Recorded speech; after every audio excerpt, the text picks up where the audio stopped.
Greetings from Tribal Knowledge Base. Today we're going to try to talk through our LTE evolution. I'm going to work from the beginning on our network to try to help you visualize how we built our network up so we can understand the terminology behind some of these coverage icons within the coverage map so we can really be experts in troubleshooting our network while still keeping it simple for our customers down on the front line. So let's kind of talk through our network. T-Mobile starts in 1996 as a 2G company that purchased 1900 spectrum. On this 1900 spectrum, we rolled out our 2G GSM network in Hawaii and Utah, and we ran that on for 10 years.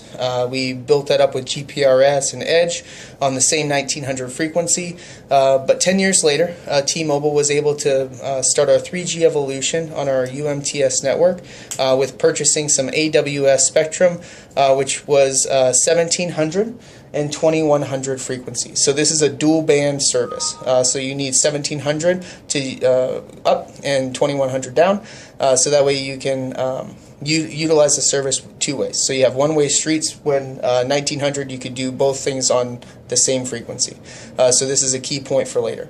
So we start in 2006 our dual band UMTS network. This is built backwards compatible, so if you have a phone that can work on 3G, it'll work on 2G. If you have a phone that works on 4G, it'll work on 3G and 2G. So we built our GSM UMTS network on voice priority and backwards compatible. So if you try to make a data connection, the voice call would prioritize over that. That's key for later with our LTE, which is built data strong.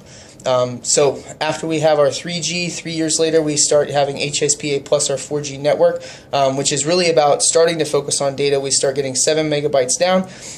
Within a year we have 21, and then within 2 years we have a 600% increase in data allotment abilities and being able to do 42 megabits per second down, and this is in 2011. So now we have our dual band frequency running 3G and 4G, and this has been upgraded across the country by 2011, but also T-Mobile is getting customers that have the iPhone. So now we need to figure out how to utilize this to get iPhone customers. So we moved this to 4G as well. So now we have 4G service on two different wavelengths. We have 1900 and we have this dual band 17 and 21.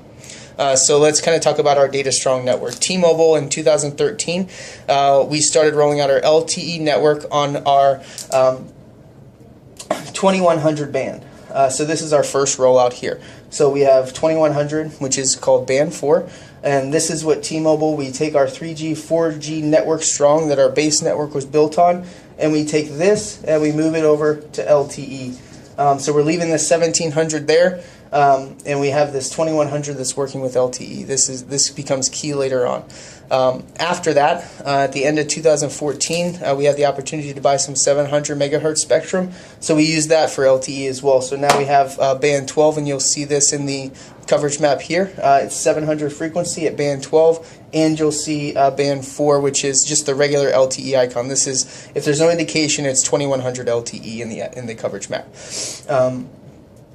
So then we also say, hey, we have these two frequencies now. What are we going to do with this 1900? Let's also turn this into LTE. So now we've turned 1900 into LTE, and we call that band 2. So we have three different frequencies, three different bands on LTE, and why does this matter to you? So I'll go through two different scenarios. The first one is the AWS offer. If you have a customer that lives in Indianapolis who's had this MyTouch 4G and it's worked on this dual band frequency, and then we take our 2100 megahertz away, and now you can't use the dual highway that you were.